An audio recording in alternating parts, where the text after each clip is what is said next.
Next year, which is now, we're starting now, we are going to get into the year, the Hebrew year on God's calendar is the year 5717. 5 is the number of grace. 777, I think you know, triple completion. May mean the completion of the age of grace. Also, we don't tend to write our years fully, neither do the Jews. They abbreviate it, so they don't usually say the 5, because it's always 5. 5 starts with 5,000. So they drop that, so the year on their system is the year 777. I mean, if God is into numbers, and if He likes patterns and prophetic things, which He evidently does, it's going to be the year 777, starting now. The year of the Messiah according to the Jews. Now, unfortunately, for the Jews who don't yet believe the New Testament and that the Messiah came the first time, they're going to be looking for the wrong Messiah. They will momentarily put their faith and trust in a counterfeit Messiah. But we pray for them that the gospel will reach them. But they believe this coming year, this year that we're in, is the year for the Messiah to show Himself. Revelation 12 says, now a great sign. Everyone say great sign. We might say, no sign has been called great in the Bible. This is called great sign. Mega sign. We might say this is the greatest sign because no other celestial sign has been given more attention and more detail. We gloss over it, we read it very quickly. We're not going to do it today. Let me show you why it's very important, because the time may be very soon. Well, the time is definitely very soon for this to be fulfilled. Now, a great sign appeared in heaven. A woman clothed with the sun, with the moon under her feet, and on her head a garland of 12 stars. This does not refer to a woman floating through the sky. The simplest, most literal interpretation of this is the constellation Virgo, which will have the sun at her head, the moon at her feet, and 12 stars, 9 from the constellation Leo, and a conjunction of Mercury, Mars, and Venus on her head. That makes 12 stars on the 23rd of September, 2017. Remember that date. 23rd of September, 2017. Remember that date, 23rd to 24th. The date in the Hebrew calendar starts from nightfall of the 23rd to nightfall of the 24th. Their days start from night, goes to day. Our day goes from day, ends at night, right? Because when you're Gentile and you don't know God, you start in the light and you head to darkness. But when you're the people of God, you start in the darkness and you head towards the day. Make sense? Okay. Now, how rare is this? Well, this hasn't happened before in our lifetime. In fact, the last time it happened was 5,932 years ago, and that would be on our Gregorian calendar, the 5th of August, the year 3915 BC, roughly the time when Adam and Eve walked the earth. So this sign, the last time it appeared, seems to match when Adam and Eve were taught about how the woman would go into labor pain when she gives birth, and that the serpent would bruise her seed's heel, but her seed, the coming Messiah, would bruise his head. Remember that? Okay, we'll come back to that. But when that was being told, and he was also being told, God said that the stars and the sun and the moon are given for moedim, for appointed times. When that was being told, there was a sign in the sky that looked like this, and it hasn't happened since. It's about to happen in less than 360 days. So let's map it out. You know that we've talked about the 4 blood moons plus the other 2 eclipses. All right, the 4 blood moons started on Passover, 15th of April, 2014. And 2 days before this great sign of the woman in the sky, clothed with the sun in her hair, the moon at her feet, garland of 12 stars by her head, right? 2 days before that is the Feast of Trumpets. Feast of Trumpets is, we just learned, prophetically, the next thing Jesus will fulfill. He fulfilled 4 feasts. The next feast, the 5th feast, he must fulfill. The next event should be the resurrection of the dead and the rapture of the saints. So if it were to happen, it should happen on the Feast of Trumpets. Next Feast of Trumpets will start, there's a 2-day leeway, 20 to 22nd of September. If you count those 2 dates, the distance between those 2 dates, anyone want to guess the distance between those 2 dates? From the first lunar eclipse, blood moon, to the Feast of Trumpets next year, 2017, there are, you know this number, Isaac Newton cared about it. Lots of other godly people tried to calculate it. 1,260 days. I'm not making this up. You punch it in the calculator. This is written in the skies. If you want a sign, this is not religious. This is not bogus. This is not something made up. This was pre-planned when God put the stars into orbit. This was pre-planned so that it would spell out 1,260 days. A number we've seen many times. Revelation 12, a woman fled into the wilderness where God had prepared a place to care for her for 1,260 days. And again, I think those would be repetitive. So you say, why does it appear there? Because I think it's the first set. Then there'll be another set. Then there'll be another set. All right? So now, take the distance from the woman in the sky. Now, the woman in the sky, she's got all these signs, plus she's to give birth. Remember that? In Revelation 12, she's supposed to give birth. Well, if you're supposed to give birth around that date, then something significant should happen 9 months before. It's called conception. I don't know what's going to happen, but I'm going to give you the date. Count 9 months from the 23rd of September, and let's just see if anything happens. Put it on your calendar. All right? Around that time, we should see a conception, which is the 23rd of December, 2016. I have a friend who does YouTube. You can go to his channel called The Cutting Edge, too. And he puts the date even earlier, and he says the conception is 20th of November, and that's based on him drawing lines on the constellation. I don't know if we can draw lines in the sky like that, but I'm just going to do it very simple. 9 months. 9 months. 23rd of December. Hey guys, are you planning to be here for 50 years? Are you living like you got another 30 years to go? I never predicted when the rapture is going to happen. I'm not a date setter. I'm showing you patterns and fulfillments, a very likely fulfillment of Revelation 12. Let's do another one. If you do 8 months from the Feast of Trumpets, which is possibly can start on the 20th of September, 8 months, come on, count it. Where does it go to? 8 for the number of a new beginning? Very uncanny, a very interesting date. All of you should know. 8 months earlier from that date, the new president takes office, 20th of January, 2017. There are just layers upon layers upon layers, okay? But let's not just look at pictures, okay? I want you to go to the Word with me.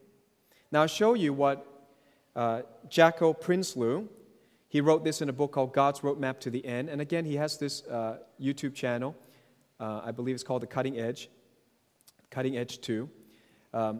He calculated this, so I'm just going to say it to you, okay? So here's the sign of the woman in the sky. Many of us prophecy teachers are all in agreement right now that this is the only thing going on in the sky for 6,000 years that would even fulfill, that could fulfill Revelation 12. Jupiter, which is the largest planet in our solar system, is called the king planet. It is the symbol of the king himself. Jupiter enters into the abdomen or the womb of Virgo, celestially speaking, by diagram we're speaking, okay, because there are no lines in the sky. If we drew these lines, Jupiter enters the womb on 20th of November 2016. Maybe that's conception. Exits from Virgo, okay, so that means if you could draw a line in the sky, leaves the womb on the 9th of September 2017. Could be the birth, okay, could be the rapture of the church, for instance, according to Jako Prinsloo's model, okay? And the fulfillment of Revelation 12 would occur between the 23rd to the 24th of September 2017. Oh, we got another thing. It's just layer upon layer. On that date, there was a comet that will conjoin with the moon. I don't know if we can ever get more of a sign since Adam and Eve, all right? What is this comet about? Well, I was thinking, should I share this? And it was in the news today. Can you imagine? I'm looking at this comet, and it's in the news today, like when you got up this morning. So I thought, okay, I'm going to have to share about this comet. Listen to how weird this comet is. It happens to be a comet that the European Space Agency decided to send a space probe to 12 years ago. I'm not making this up. On the 2nd of March 2004, Europe launched the Rosetta space probe to rendezvous with Comet 67. Hey, when have we seen 67 before? 1967? Prophetic? Jerusalem was captured, 50th anniversary. It is called a Jupiter family comet. I looked that up. It's a Jupiter family comet.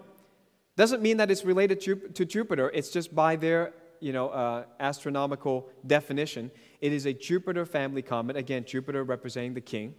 It's traveling at 38 kilometers per second, and we managed to rendezvous with it at 38 kilometers per second. That's pretty cool. On the 10th of September 2014, Rosetta entered the comet's orbit.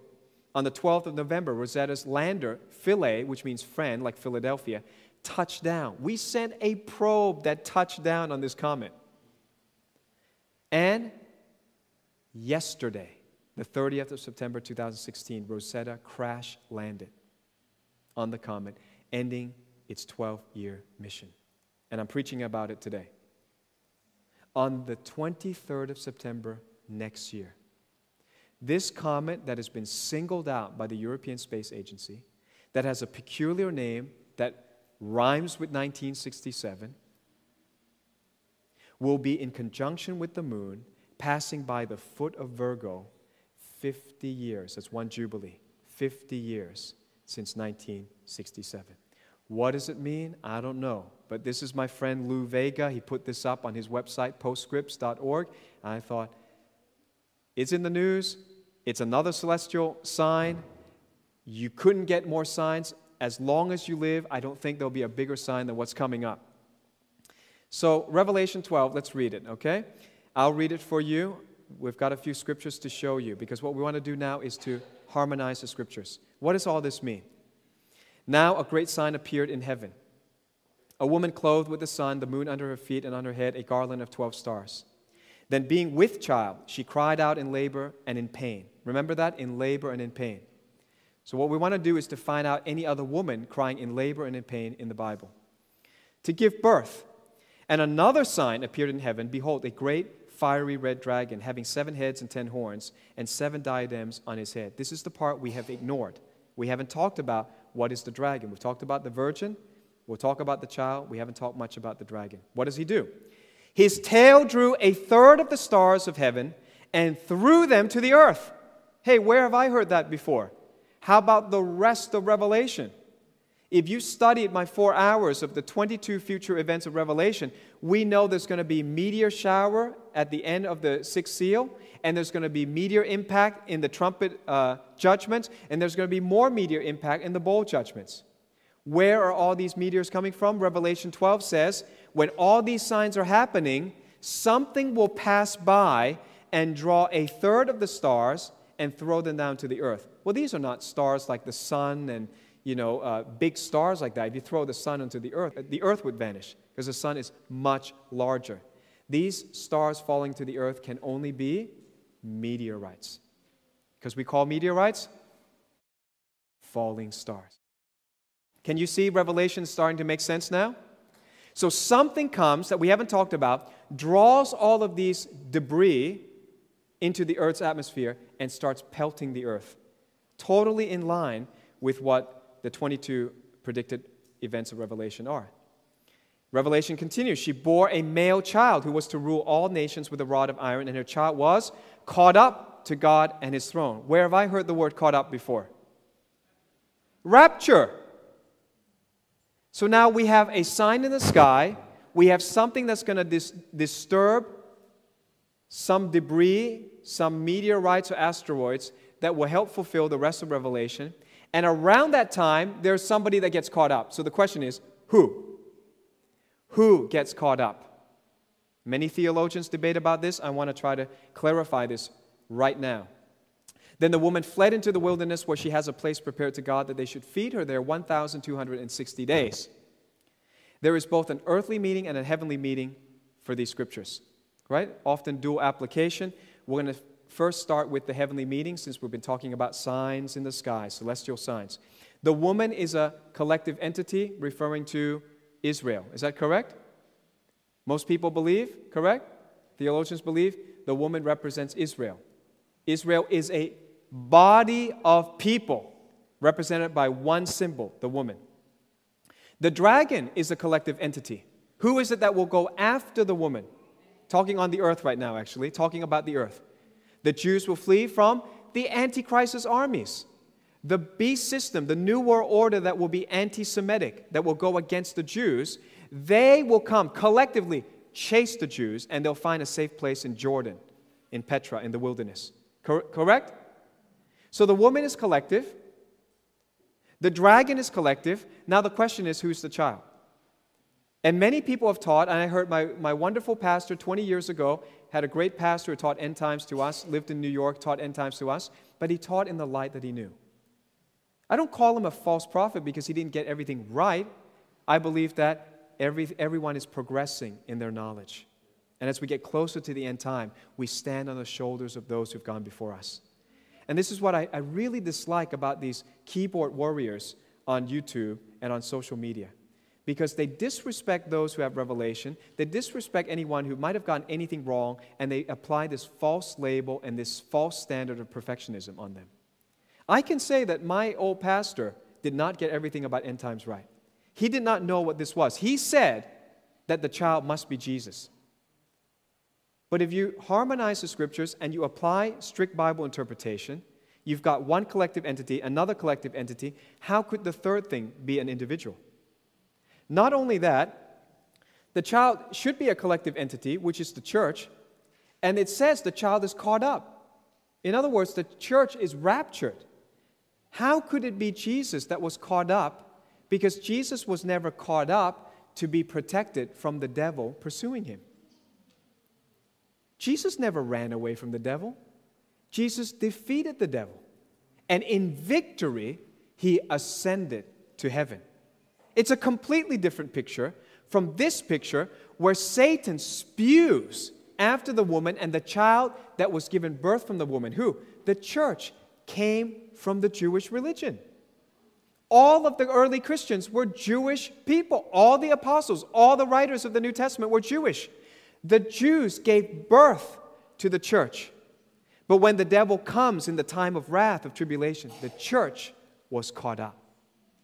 So this scripture seems to peg the Revelation 12 sign with the rapture of the church.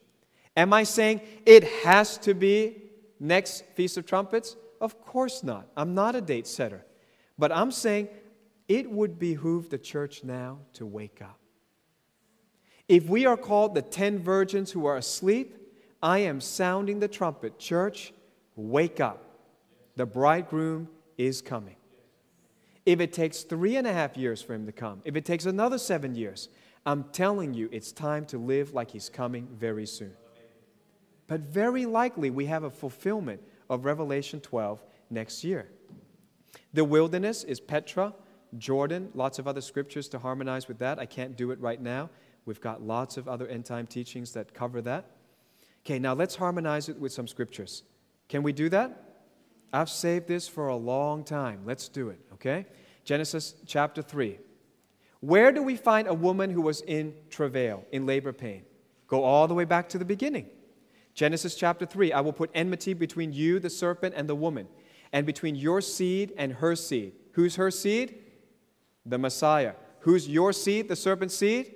The Antichrist, who's also called in Revelation the dragon. He shall bruise your head, and you shall bruise his heel. Interesting. If these are signs in the sky, we've got a lot of description about what's going to happen up above our head. To the woman he said, I will greatly multiply your sorrow and your conception. In pain you shall bring forth children. So let's look at the heavenly meaning now of Revelation 12. The woman, the only woman in the sky is the constellation Virgo. The woman's seed is the king planet Jupiter, the child that enters her womb and exits. And by the way, it never happens before. Jupiter stays in the womb for over 10 months.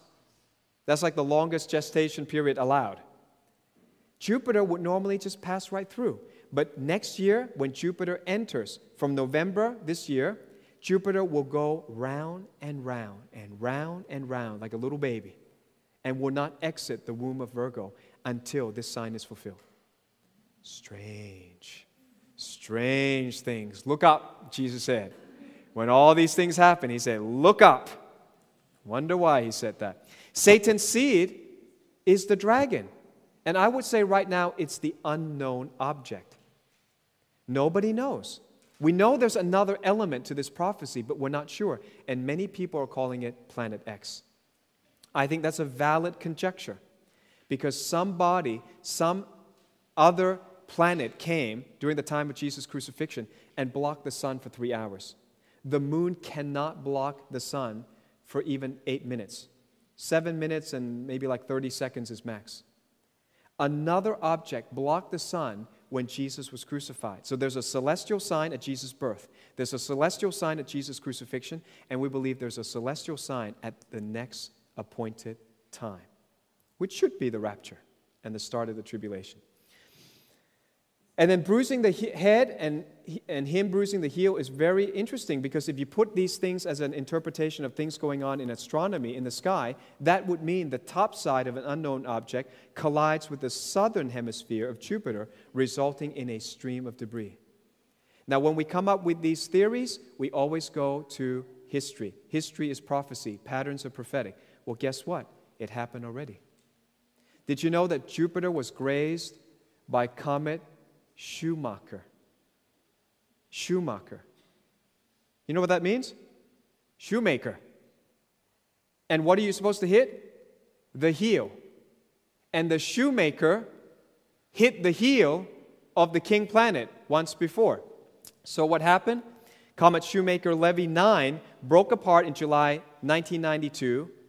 Its fragments collided with Jupiter on the southern hemisphere between the 16th to the 22nd of July 1994 at a speed of 60 kilometers per second. The prominent scars from the impacts were visible from Earth and persisted for months. This happened before. Remember, patterns are prophetic. History is prophecy. Schumacher might be prophetic of an outline of the king's heel. How amazing is God? All these names, I believe, are prophetic. So what is the sign telling us? Harmonize it with Jeremiah. Let's see what happens when a woman is in labor. Ask now and see whether a man is ever in labor with child. So why do I see every man with his hand on his loins like a woman in labor, and all faces turn pale? What is Jeremiah chapter 30 talking about? You're going to recognize this right away. Alas, for that day is great, so that none is like it, and it is the time of Jacob's trouble, but he shall be saved out of it. What's he talking about?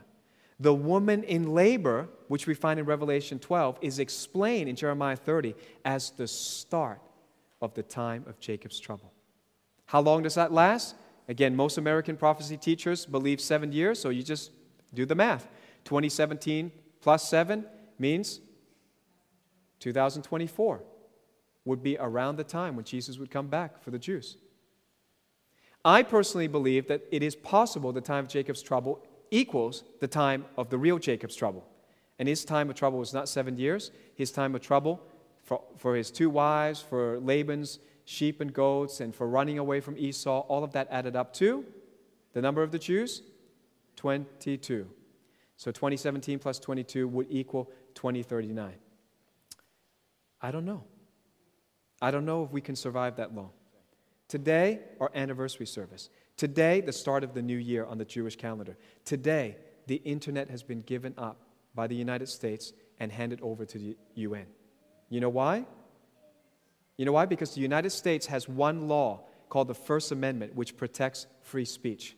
As long as the internet is in the United States power, it's always protected by the First Amendment. You can say whatever you want.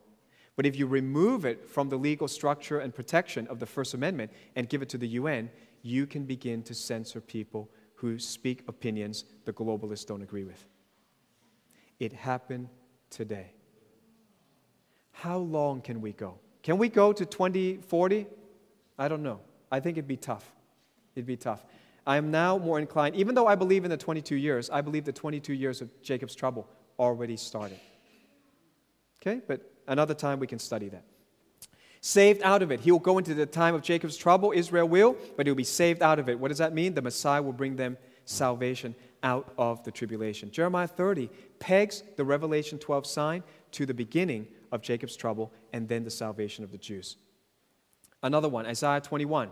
A distressing vision is declared to me. The treacherous dealer deals treacherously, and plunderers plunder. Go up, O Elam, beseech, O Media. All its sighing I have made to cease. Therefore my loins are filled with pains. Pangs have taken hold of me like the pangs of a woman in labor. I was distressed when I heard it. I was dismayed when I saw it. This is Isaiah 700 years before Jesus came. And he said, when he gave this metaphor of being in labor and in pain, he said, Elam and Media come and attack. Who's that? The woman in labor is interpreted by Isaiah as being associated with the invasion by Elam and Media, which, if you studied my 4,000 years of history, you know is Iran. So the Iranian invasion we covered in World War III series refers to Daniel chapter 8, a war between Iran and the Sunni Muslims, and Ezekiel 38, a war of the united Muslims against one nation, Israel. There are two wars that Iran seems to be involved with. And when the sign of the woman in the sky comes, when the woman is in pain, Isaiah calls, O Elam, O Media, come out and begin your siege. Begin your war. I think this might be the last one. Isaiah 13, verse 8. There's quite a few, but I'm just giving you harmony of scriptures. That's how you understand the Bible. Don't make it up. Let the Bible speak for itself. It will interpret itself. Chapter 13, verse 8 of Isaiah. And they will be afraid. Pangs and sorrows will take hold of them. They will be in pain as a woman in childbirth. They will be amazed at one another. Their faces will be like flames. Behold, the day of the Lord comes, cruel and with both wrath and fierce anger to lay the land desolate, and he will destroy its sinners from it. For the stars of heaven and their constellations will not give their light. The sun will be darkened in its going forth, and the moon will not cause its light to shine. So in this case, the woman that is in labor and the other celestial signs are associated with the day of the Lord, and that's the wrath of God on sinners during the tribulation. So again, what does Revelation 12 tell us? If you harmonize the scriptures, it's looking more and more like it's associated with the beginning of the day of the Lord. That's called the tribulation. All right. So here it is. There's the sign. And here's my last scripture. This is what, in plain English, I believe is happening soon. 1 Corinthians 15. Couldn't be plainer than this. 51. Behold, I tell you a mystery. We shall not all sleep, we shall all be changed in a moment, in the twinkling of an eye, at the last trump. For the trumpet will sound, and the dead will be raised incorruptible, and we shall be changed. For this corruptible must put on incorruption, and this mortal must put on immortality. So when this corruptible has put on incorruption, this mortal has put on immortality, then shall be brought to pass the saying that is written, death is swallowed up in victory. Therefore, what do? My beloved brethren, be steadfast, immovable. What does immovable mean? Don't shift and change and shift and change, which is what I see all the time now. People shifting and changing all the time. Be immovable in this time. I have the same job for 16 years. I think very few people can boast that in this generation. I have kept the same job, and I have pastored the same church for 16 years. What does that mean? Immovable. People have come and gone. People have rejected me, criticized me. Immovable. Why? Because I know the time is near. Immovable. Always abounding in the work of the Lord, knowing that your labor is not in vain in the Lord. Do you know that when I was teaching this, a young person with no theological qualification, no training, doesn't win anyone to the Lord, criticized me and said, oh, you're too much about ministry, too much about working for God, too much about doing tasks for God. That's not what Christianity is. And I said, God, I want to listen to everybody, even the ones who are not qualified, even the ones who have no fruit. I just wonder maybe if God is speaking to me. And I said, God, you got to show me. He said, open to 1 Corinthians 15. And I read, here's the trumpet sounding, here's the rapture. And I said, so what, God? He said, keep reading. And then he said, always abounding in the work of the Lord. I said, wow, this is tied directly to the resurrection of the dead and the rapture of the church. When are we supposed to work for God? When are we supposed to be crazy about doing things for the church? When else but in the last days? And so let him make fun of you. I will always be abounding in the work of the Lord. You know, I was in 5 cities in 2 weeks. 5 cities. You think that's easy? You think that's fun? Eat all kinds of different food. You're in different weathers. You're on different flights. It's not fun. Always abounding. Why do I do it? Always abounding in the work of the Lord. Why do I do that? Knowing. You've got to know that your labor is not in vain in the Lord. Your labor in the world will be in vain. You'll be burned up one day. But your labor in the Lord. I didn't say you have to become all ministers. You can be working in business, but you share Jesus now. You invite people to church now. You tell the gospel. You pray for their soul now, especially the ones who hate you, especially the ones who are giving you lots of trouble. You're not alone. All of us are going through it. The world is crazy right now. The devil is about to unleash his wrath. We're out of here soon. Whenever it happens, doesn't matter. Abound in the work of the Lord, knowing your labor is not in vain in the Lord.